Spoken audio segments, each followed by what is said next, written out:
You're listening to A Climate Change. This is Matt Matern, your host, and I've got Dr. Sally Uren on the program. Dr. Uren is a doctorate in environmental science. She's the chief executive for Forum for the Future. She's a global expert and leader in sustainable development. She's been with Forum for the Future for over 20 years. She's been featured in Time Magazine, Forbes, Green Business, Reuters, the Huffington Post, New Statesman, Management Today. She's been all over the news. She serves as a judge for the King's Award for Sustainable Development in the UK. And welcome to the program, Sally. Thank you. Good to be here. Well, tell us a little bit about your trajectory of how you ended up in the environmental movement. What led you on this path? Great question. I have always been interested in nature. I was a little bit of a nerd when I was growing up, and I did a degree in biology because it was so long ago that environmental science wasn't a thing. And it was during my degree that I began to get interested in the impacts of pollution on ecosystems, and critically, my research was focused on how do you restore ecosystems. And there's a part of the UK called Manchester. There's Salford Quays in Manchester. That used to be called Salford Docks. It was one of the most polluted waterways in the UK. And in the third year of my degree, I was involved in cleaning it up. And we went from a really polluted watercourse to one that was clean, that had, thriving flora and fauna inside it. And I just was really exhilarated at that prospect of regeneration and restoration. And so I did a PhD looking at impacts of pollution on ecosystems and how you reverse those impacts. And then I went out to the rainforest of Borneo, got involved in reforesting logged over forest, again, working at how you get regeneration of forest. And so it's the possibility of restoring damage, but not just being less bad, but creating something even better, that I guess is where this all comes from. Well, that's a great story. So how did that lead you to Forum for the Future? Yeah, so I was in academia for a while. So I was in Borneo doing a postdoctoral research fellowship, which is quite a mouthful, and couldn't quite decide whether to stay in academia and publish papers and become a grandee in academic circles. And it was out in the rainforest of Borneo, which was at the height of all the illegal deforestation. And I just had a moment when I realized the world does not need any more papers by Uren. I need to take everything I've learned and apply it, particularly into the private sector. And so I came back to the UK, and at that point really had two options. I could join a campaigning nonprofit, or I could go and work in consultancy. So I became an air quality consultant involved in planning applications for big infrastructure developments. And that broadened out into sustainability, created a sustainability group, then realized I was a terrible consultant because I never actually did what anyone asked me to do because I didn't think it was ambitious enough. And at that point got talking to Jonathan Porritt, who just set up Forum, and I moved over to Forum and have not looked back since. Well, I interviewed Sir Jonathan Porritt a while back, a wonderful gentleman, and so I could see following in his footsteps would be kind of a natural path. Yeah, he was a great mentor for me as well. I still is. So how did you two work together? What kind of brought you two together? We could both really see that the private sector had, at that point, a really untapped role in creating accelerated progress towards sustainable development. And how we first worked together, literally, I think I carried his bag and we would go to meetings and, he would do the sort of Jonathan Porritt chairing and wonderful eloquence. And I was sitting there thinking, wow, this is amazing. How do you communicate like that? And I learned a lot from Jonathan. And so I was basically just trailing around after him for quite a while, and then learned the tricks of the trade and began to be that person that people would listen to in meetings, sometimes, not always. But yeah, we worked very closely together in the early days of Forum's business program. Between us, we were involved in lots of really exciting partnerships. And Then more latterly, Jonathan was a trustee, so slightly less removed. But yeah, I'm still very much in contact with him. And as I say, we were both really struck by the role of the private sector, which at this point, 20 odd years ago, wasn't really a source of much interest. And in fact, when Jonathan set up Forum and started to work with business, he had come from Friends of the Earth and was criticised for working with business. And now if you look at all of the non-profits from Greenpeace to Friends of the Earth, they all engage with business because we have to engage with the private sector. We also have to engage with government, civil society, but the private sector is critical if we're going to get to where we need to get to. Well, absolutely true. I mean, we have to harness the power of the private sector to get people working on these projects to get them completed. And so, tell us a little bit about the private sector, work that you've done or collaborating with various private sector groups. Sure. I guess our engagement with the private sector forum is alongside our engagement with civil society, with government, because we do take a systems view and we know we need to work with all actors in a system.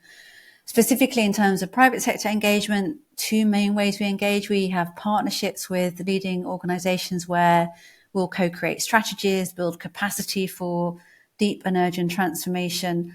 And then we also run a number of pre-competitive collaborations looking at issues such as regenerative agriculture, how do we accelerate action at the intersection of climate and health, how do we scale renewable energy. And increasingly, as a neutral convener, we're able to bring lots of organizations together, often competitors, but in a pre-competitive space to really work together to tackle these shared challenges. So let's talk about agriculture for a second, and what are some of the things that you've seen as successes that Forum for the Future has been involved in, and what are some of the areas that still need a lot of work to make progress? And kind of maybe you could tell us, hey, where are we at kind of on that path? Are we 10% Yeah. of the way there, or 2% of the way there, or That's a great question. So at Forum, we're focused on three transitions. One is the transition of the energy system. One is the transition of the role of business. But the third is food and agriculture. And so we do a lot of work in regenerative agriculture. And if you think about how you conceptualize systemic change, then there's usually three phases. You have to create the case for change. That's when a system starts to move. Then you have accelerated system change, which is really messy and volatile. That's kind of where we are right now with many of our systems. And then you have the sort of stabilization of a new system. And with food and ag, I think we've just tipped into that accelerated phase of systemic change. The case for change is really clear. We've got soil quality in many parts of the world which won't sustain the crop harvest that we need. We've built a food system on the back of the Second World War that is incredibly extractive, that isn't delivering nutrition in an equitable way to a growing population. And so we need to shift the goals of the food system to goals of regenerative. So equal access to nutrition, really bringing goods and services to market in a way that restores ecosystems, that critically delivers cost of production to the smallholder. People don't want to go into agriculture because actually it's hard to make a living. And so I think we as like everyone involved in this space, we've articulated a different set of goals for the system. There's lots of activity to enable the transition of the system.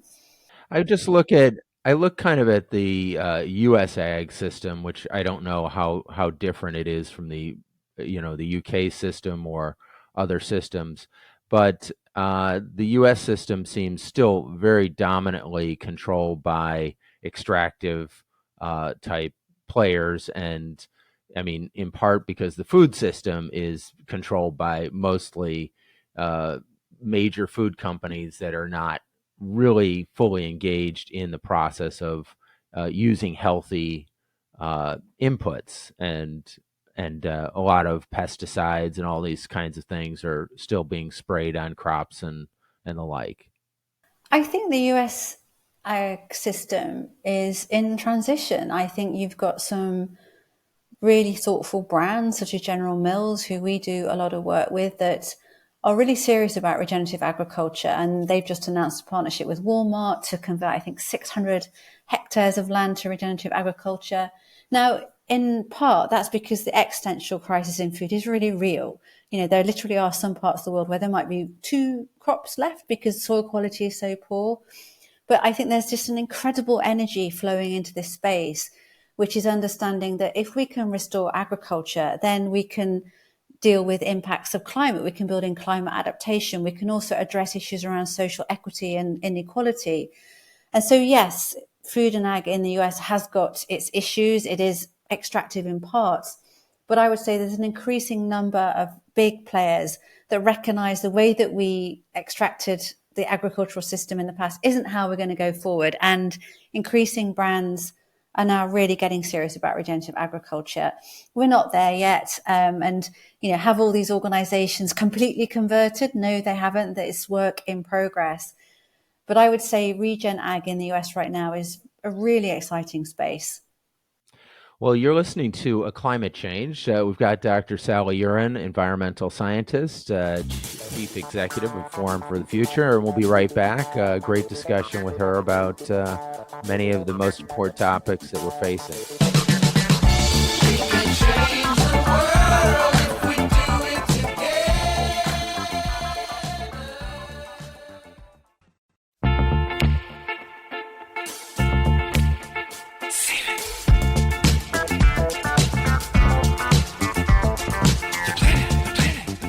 You're listening to A Climate Change.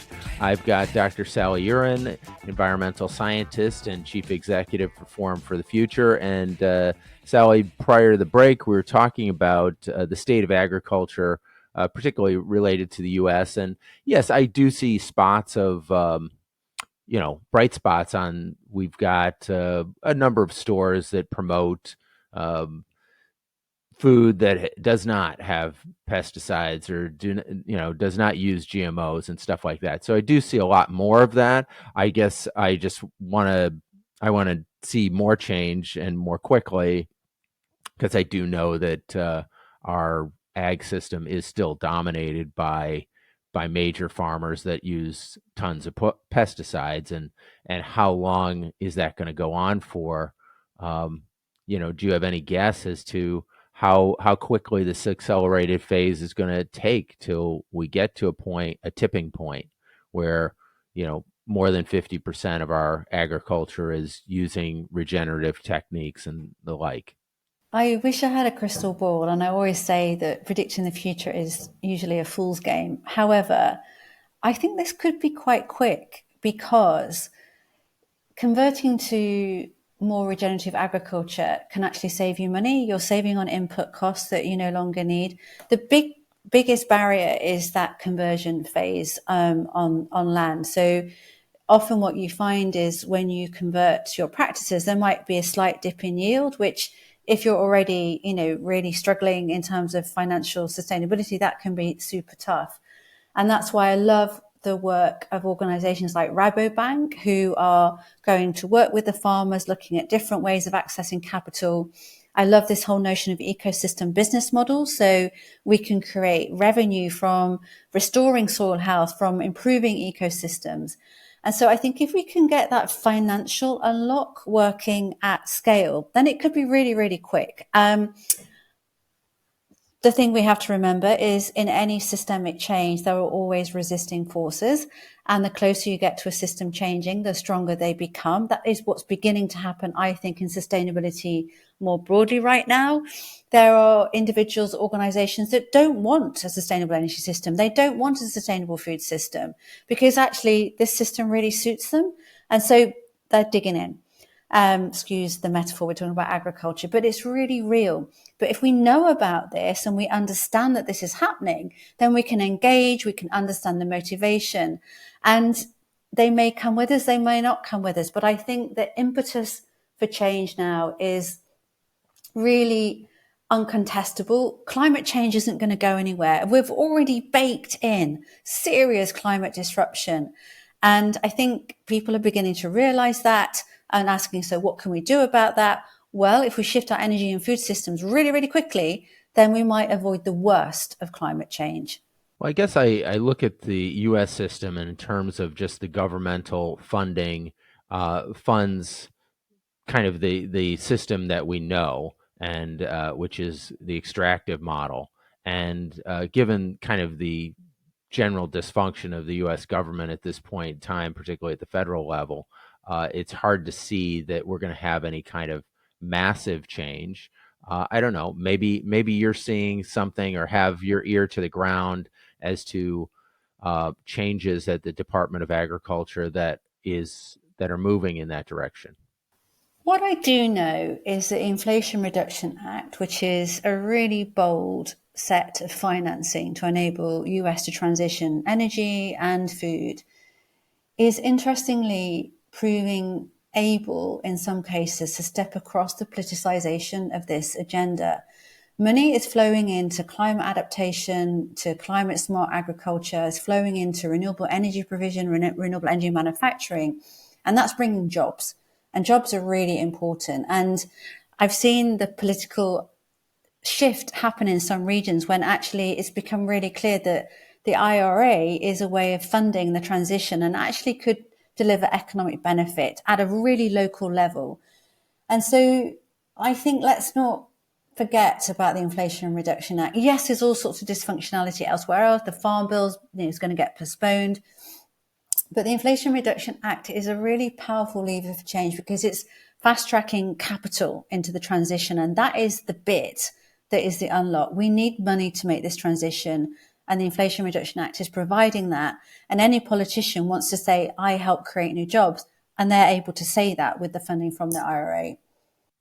I guess I'd say a couple of things. One is my concern about our animal-centric ag policy, which I mean, most of our crops are used to feed animals, and that's not exactly sustainable. And yet, I don't see any dramatic reduction in that area, and it seems like that is an area that has to be shifted in order to really restore the environment in a big way. Would you agree? And if so, what's the change? Yeah, I do think so. We need to see a dietary shift. We need to see a shift from huge reliance on animal protein, which is incredibly carbon intensive, to more plant-based protein. So at Forum, we're not an either organization. We wouldn't ever say it's meat or it's not meat, because there are some parts of the world where grazing livestock is really brilliant for the environment. It helps maintain the landscape. The carbon intensity is much lower. And so we need to ask ourselves, what is that optimal blend of animal and plant-based protein that's in line with planetary boundaries, that's in line with the principles of regenerative agriculture?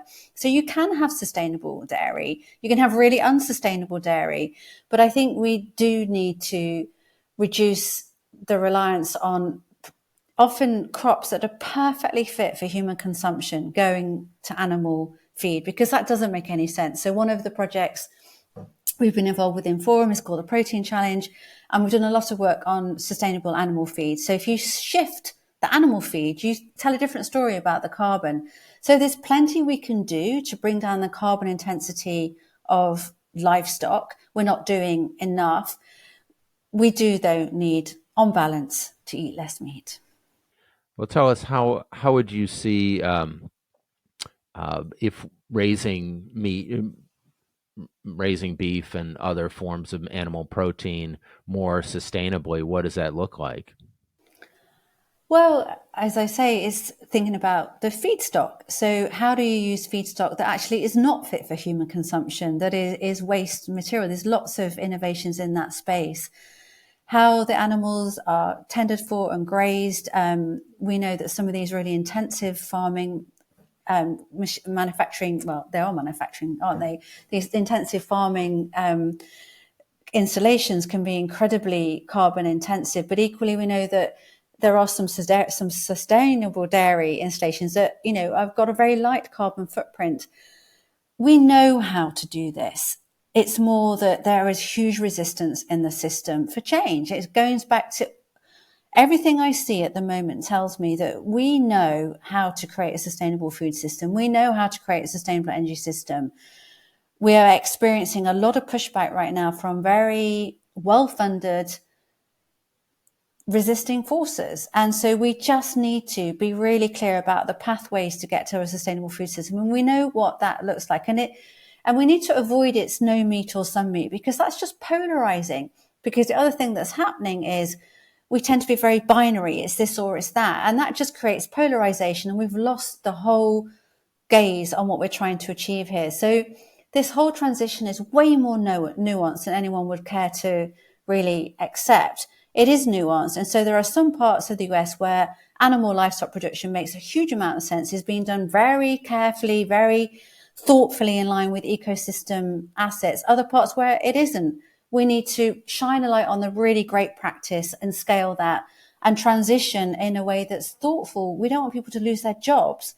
So that's where this whole notion of just transition for me is so critical right now.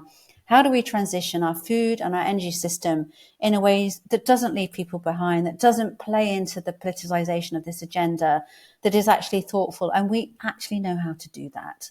Well, I guess the question is, how do you get a big meat consumer, such as one of the big restaurant chains or McDonald's or whoever, probably uses as much meat or chicken as anywhere else, get them committed to using environmentally sustainable animal products, and where are we at in that process? I think we're making good progress. I think McDonald's are a good example. They're doing huge amounts in sustainable livestock.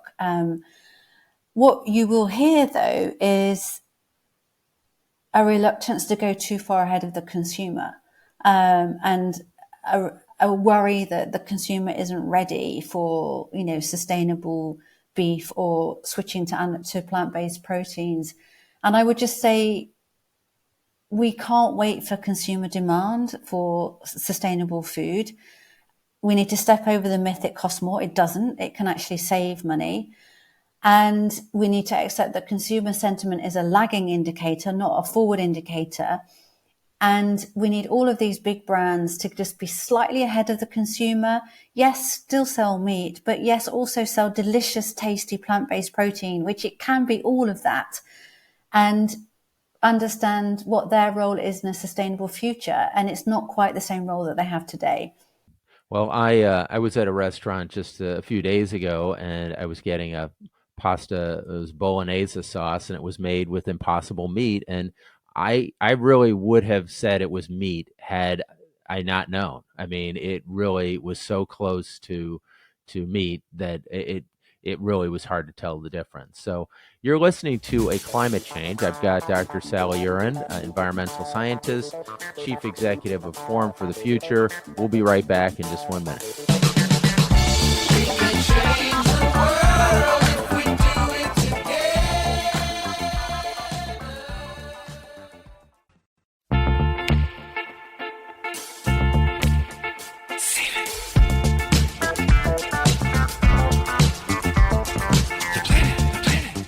listening to A Climate Change. This is Matt Matern, and I've got Dr. Sally Uren on the program. She's a chief executive for Forum for the Future. Sally, we were talking before the break about private sector in the ag world, and kind of want to pivot to maybe the energy sector for a minute and talk about what the private sector is doing there. I just recently was looking at an article where the Exxon chief CEO was admitting, hey, climate change is real, and trying to say that Exxon is doing stuff to help.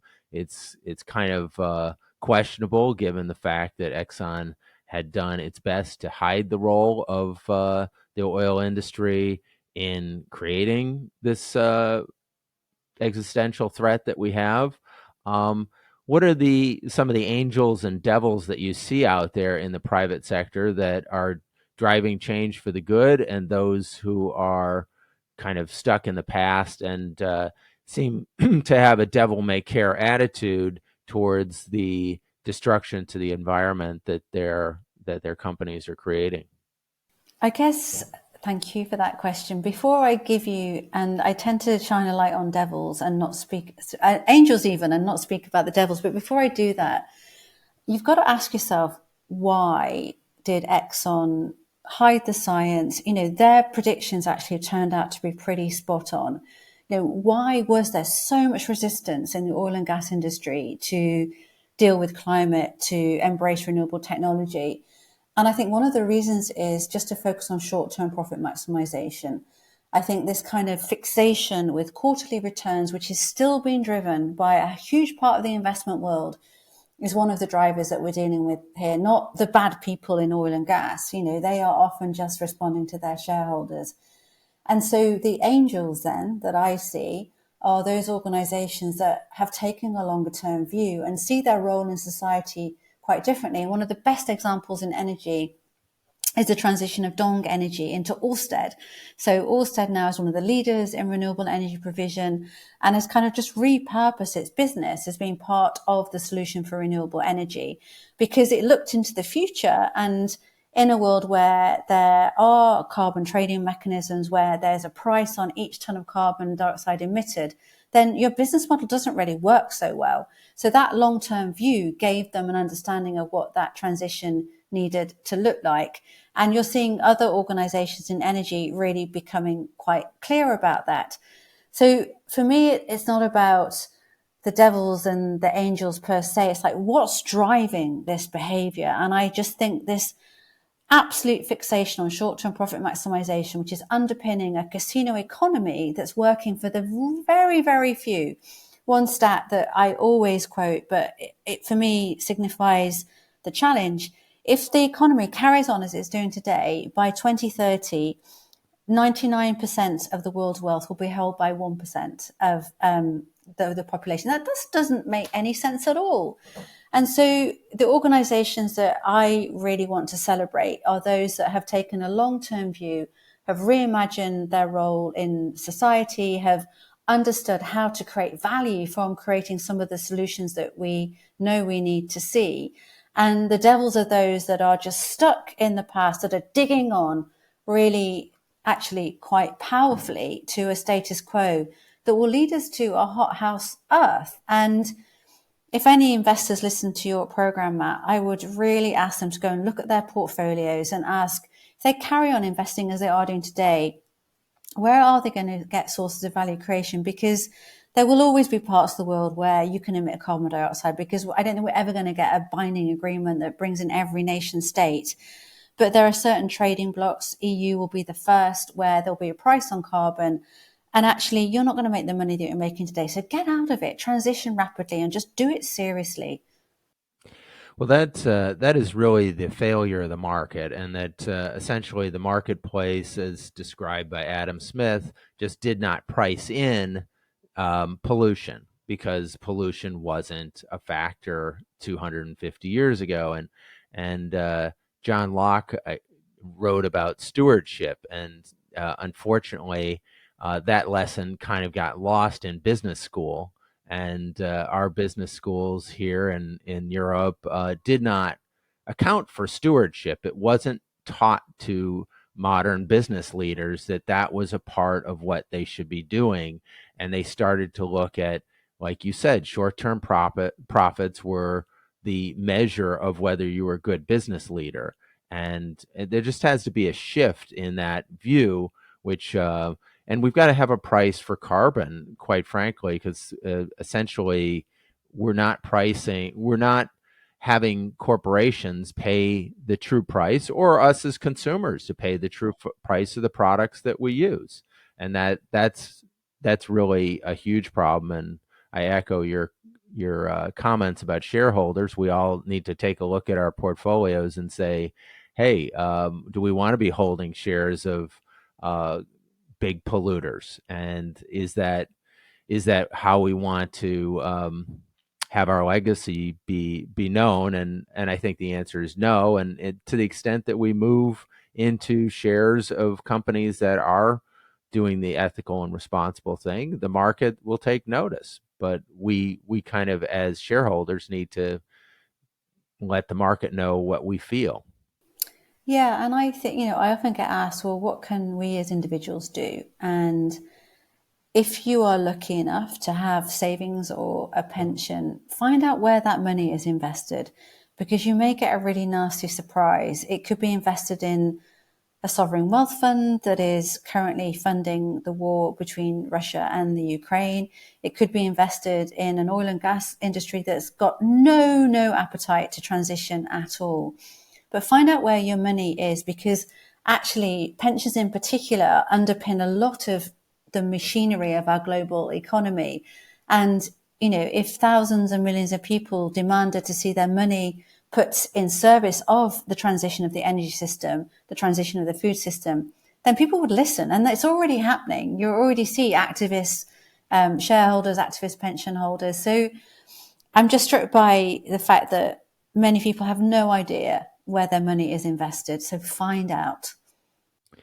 Right. So, where do you see us in terms of COP28 that's coming up, and it's going to be in Dubai, which is kind of ground zero for the extractive oil economy and fossil fuels in general.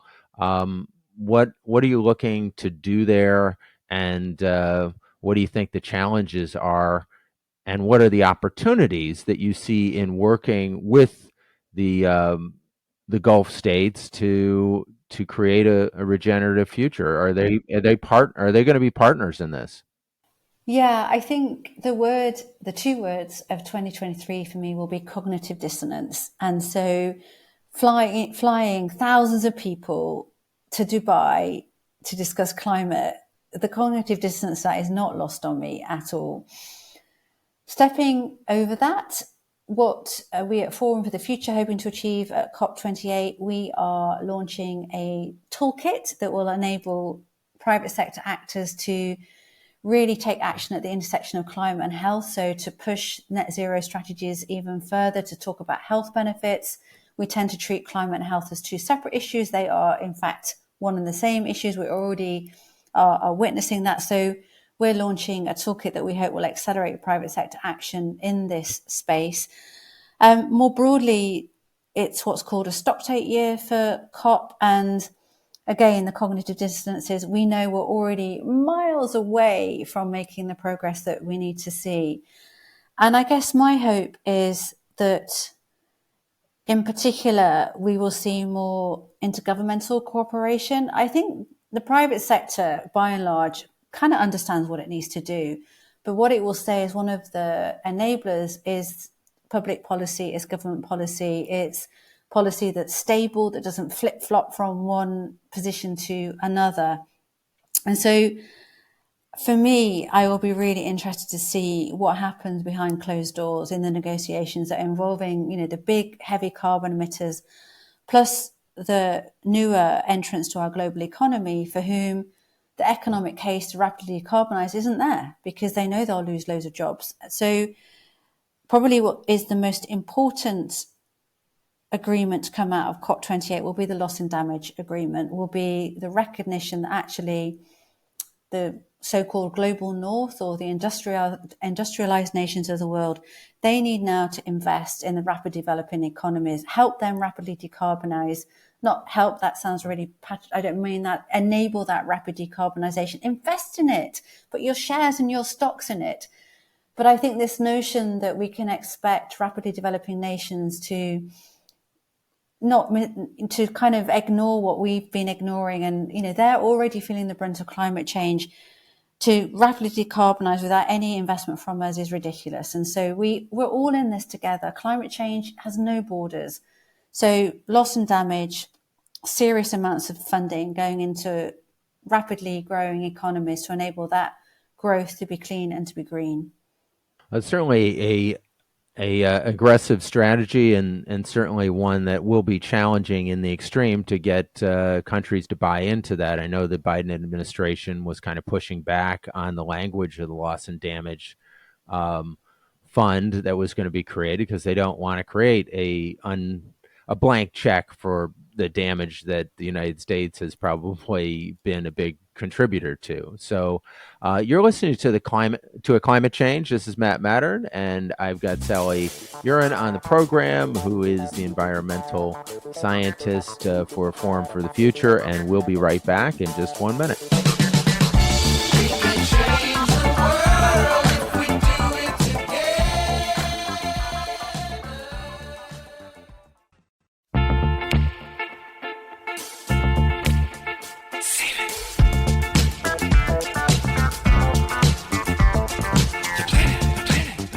listening to A Climate Change, and I've got Dr. Sally Uren on the program. Sally, you're going to COP28, and in Dubai. There's certainly going to be a lot of business people from the fossil fuel industry there, but these people are also innovators, entrepreneurs, and smart enough to realize that the future is going to be one that has less oil in it because of our need to make this transition. So they're not stupid. They recognize, and that's probably why they are having the COP at in Dubai, is because the smart money realizes this, they have to make the transition. Do you think their energy and innovation can be harnessed effectively for the environmental movement and for good? I think anything is possible, and I think that is totally possible. Is it probable? I don't know. I think we really are at a sort of crossroads when it comes to sustainability. I think we all know we need to do something differently. And I think you have really smart people in oil and gas that know they need to do something differently. There are real barriers. We've talked about them, short-term horizons, investor attitudes that make it harder to make that transition. So in the end, I do think we need to rely on human creativity, innovation, and that ability to sort of reimagine how we do things. And that might mean, giving up some things that we hold dear for all of us, perhaps, but it also means getting something a bit different. And so I think, the COP28 negotiations and all of the expo will be in the Expo Center in Dubai, which is, a kind of testament to human imagination of what you can build in the middle of a desert. And, there are some real renewable energy plays there. I think we're at the crossroads. And so if we're at a crossroads, what do we need to equip ourselves with to sort of take a different path? And first of all, I think it is that imagination to think of a different energy system, to conceptualize a different food system. I think it is about accessing the capital that will support that transition. But I think most of all, when we look back over this moment in our history, it will be a story of courage, I think, and bravery. I actually think that's what it will come down to. Whether or not there are humans knocking around this planet of ours, this beautiful planet of ours, by the end of the century, it will be a human story as to whether or not we're here or not, because actually it's down to us as humans. We've got all the technology, we've got all the money, we know the solutions. We just need to be better humans. So who would you, speaking of better humans, who would you put on your Mount Rushmore of climate change activists who've made kind of the difference thus far, or that are an inspiration to you? That could be people that are unknown but are still inspiring to you. Yeah. Well, I would say this because it's a woman, perhaps, but Christiana Figueres is amazing. A wonderful mix of tough talk, but that kind of stubborn optimism, which I really relate to. I would also describe myself as a stubborn optimist. I would also leave space for those entrepreneurs that are at the edge of our system right now, that are coming up with brilliant ideas that will get scaled. And I'm inspired by some industry figures. I'm, inspired by people like Mark Carney, ex-governor of the Bank of England, has really done a lot to try and galvanize action in the finance system. But actually, I don't think we need heroes right now. I think we need us all to realize what this agenda means to us, and for us all to do something about it and not imagine that we're victims. We're not. And I always use this quote by Buckminster Fuller, a US architect. He said a long time ago, we're called to be architects of our future, not victims. And that's all of us. And so hoping that a hero will save us, I think, is a false hope. I think actually We've all got a role to play. That role might be slightly different. Some roles might be more impactful than others. But this is down to all of us. We can't rely on a hero to save us now. We've got to all shift. Well, I will say that to me is brilliant, and I totally agree with this that everybody has a role to play. I guess going in that direction, what would you say to people about finding that role and following that role and making that change? I think, first of all, this notion that we can rely on individuals to be, to kind of, we can't put all the reliance on individuals. So I'm not saying that, because we, disproportionately, the private sector, government have got more agency, more levers that they can pull. So we need the private sector and government to really start to pull those levers seriously and with intent. But guess what? Politicians listen to people. What they care about are votes.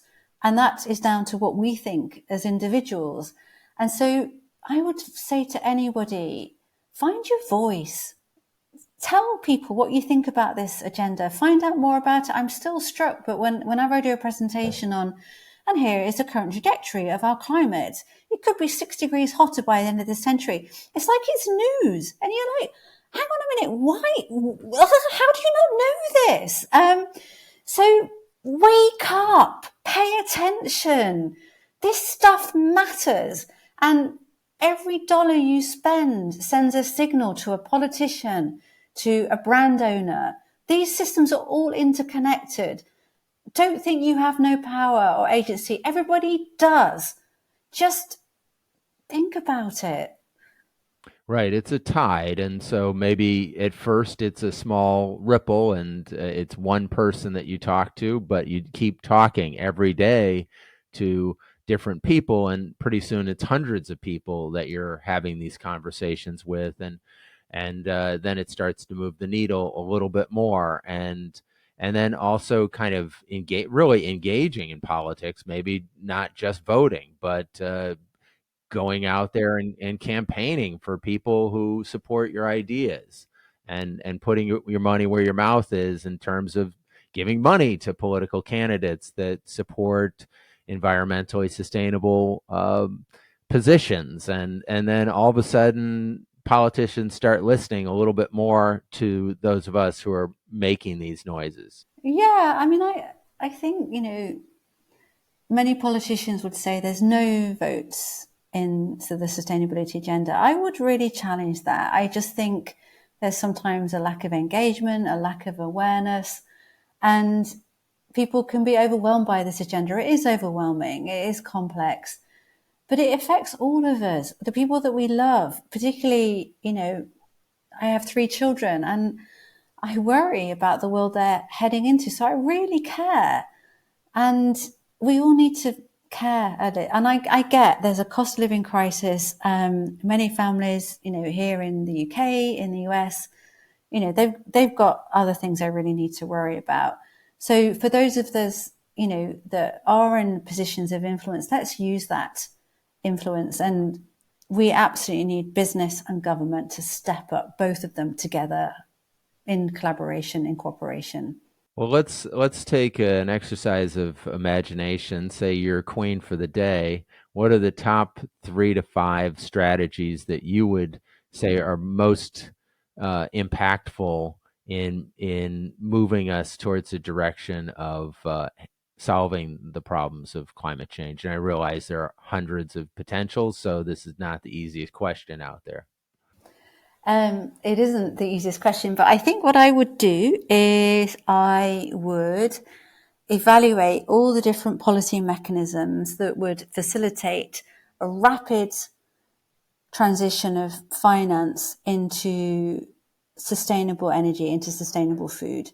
So at the moment, access to capital, I think, is one of the biggest issues. There isn't enough of it. It's not flowing through quickly enough. You've got investors that aren't convinced yet that this is where they need to put their money. So I would introduce a carbon market overnight, introduce that full price of carbon, make those externalities factored in. I wouldn't pass that cost on to the consumer. That would be a terrible idea. It's not fair to do that. It doesn't need to happen.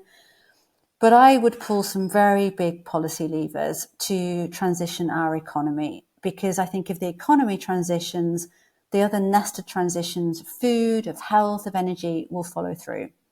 We lost you at policy levers. Can you repeat that, or just? Oh, sorry. I would look at all the big policy levers that we could pull to transform how capital flows in our economy, and to ensure that that capital is flowing into sustainable energy, sustainable food, sustainable healthcare, probably by putting a value on the price of carbon that gets factored into every investment decision that's made. I would transform the investment community and just unlock the power of finance to accelerate the investment and access to innovation that we need. All the solutions are there. We know what needs to happen. And I would also make it illegal to report on quarterly profit returns. Well, I think that's brilliant. I really like the pricing carbon, and back 20 some years ago, President Bush was talking about pricing carbon. But unfortunately, that never happened. And he was an oil guy, so I mean, it's something that is elegant, and it helps solve the problem most effectively. I mean, that's the best part of it. So that would be the first thing I would do. I just put a price on carbon. I would put in also mechanisms to make sure that price isn't transferred to goods and services, because it doesn't need to be, that price is hypothecated and allocated within capital markets. That's a fascinating switch, and I guess you could give some kind of tax rebate to people who are Yeah, lower income people, so that they don't bear the brunt of it. But people completely.